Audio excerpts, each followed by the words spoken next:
বেসরকারি এমপিওভুক্ত স্কুল কলেজে কর্মচারী নিয়োগে জেলা প্রশাসকদের নেতৃত্বে নিয়োগ সুপারিশ কমিটি গঠনের নির্দেশনা দিয়ে জারি করা অন্তর্বর্তী সরকারের আলোচিত সেই আগের পরিপত্র বাতিল করা হয়েছে।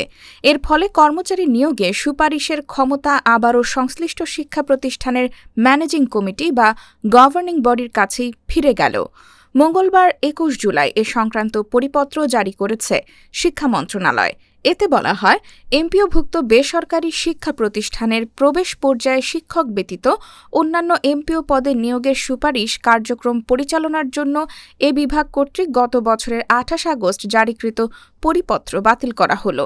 এতে আরও বলা হয়, ২০২৪ সালের ১০ জানুয়ারি জারিকৃত নির্দেশমালার ২.৪ ক, খ ও গ এ বর্ণিত অধ্যক্ষ বা উপাধ্যক্ষ বা প্রধান শিক্ষক বা সহকারী প্রধান শিক্ষক পদে নিয়োগ সংক্রান্ত অংশ ব্যতীত অন্যান্য পদে ট্রেড অ্যাসিস্ট্যান্ট বা অফিস সহকারী কাম কম্পিউটার অপারেটর অথবা অফিস সহকারী কাম হিসাব সহকারী অথবা কম্পিউটার ল্যাব অপারেটর, গবেষণাগার ল্যাব সহকারী, নিরাপত্তা কর্মী, পরিচ্ছন্নতা কর্মী, নৈশ প্রহরী, আয়া, অফিস সহায়ক নিয়োগ সংক্রান্ত সংশ্লিষ্ট অংশ বহাল করা হল।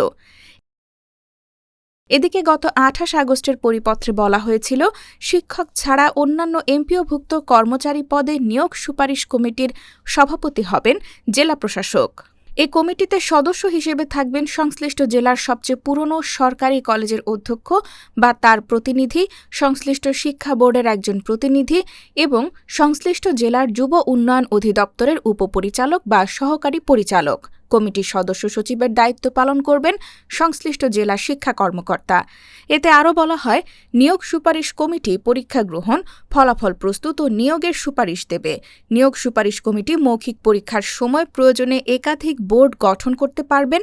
জেলা প্রশাসকের প্রতিনিধির নেতৃত্বে নবম গ্রেডের নিম্নে ৯ এমন ৩ সদস্য বিশিষ্ট বোর্ড গঠিত হবে।